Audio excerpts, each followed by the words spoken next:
दाग जबान की शायरी के लिए मशहूर है। इस दौर में जबान व बयान की अहमियत उतनी नहीं तस्लीम की जा रही है जितनी अब से पहले की जाती रही है।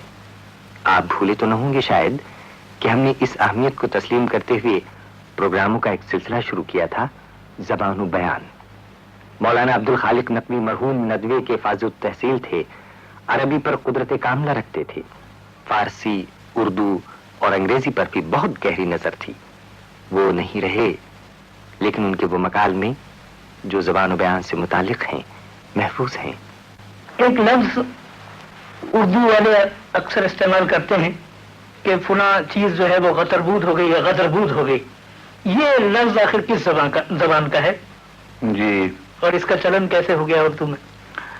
ये गतरबूद और गदरबूद, जी, मेरा ख्याल ये है कि ज्यादातर तो इसका इस्तेमाल दाल के साथ है गदरबूद, अच्छा, लेकिन असल में ये ते के साथ है गतरबूद, लेकिन आमतौर पर गदरबूद बोलते हैं। और उसकी वजह यह है कि ते और दाल दोनों आवाजें करीबुल मखरज या हम मखरज हैं और इनमें इंटरचेंजेबिलिटी है, अब बाहम मुतबादिल आवाजें हैं जी।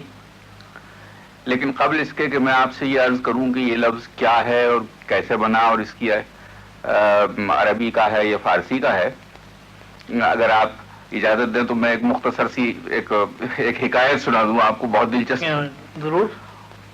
एक बच्चा किसी मौलवी साहब से पढ़ रहा था गुलिस्तान, और गुलिस्तान का पहला ही जुमला मिन्नत खुदायरा अज़्ज़ा वजल किता आतश मुजिब खुरबतस्त।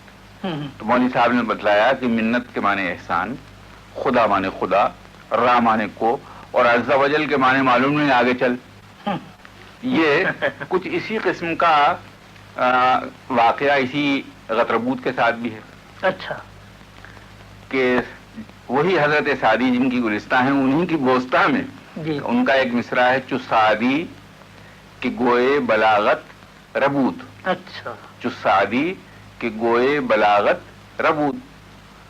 तो बच्चे ने पूछा कि क्या माना है इसके, तो उन्होंने कहा कि चो के माने तो जैसे, और सादी तो जानते ही हो शायर का तखल्लुस है, और गो या गू आजकल के फारसी वाले जिस तरीके से उसका तलफ्फुज करते हैं उसके माने हैं गेंद, और बला के माने मुसीबत, गतरबूद के माने मालूम नहीं क्या है, आगे चल।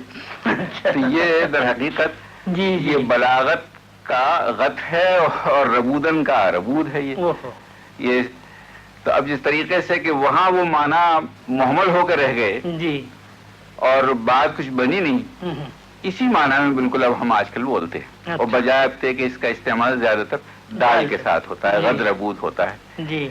लेकिन मेरा ख्याल है कि बहुत से लोग उलझते हैं, और शायद उलझना उनका दुरुस्त भी है कि ये लफ्ज कहाँ से, तो बलागत अरबी का लफ्ज और रबूदन फारसी है, तो इन दोनों के इम्तिजाज से ये बना, बला को उन्होंने अलग कर दिया और गत रबूद इस तरफ हो गया।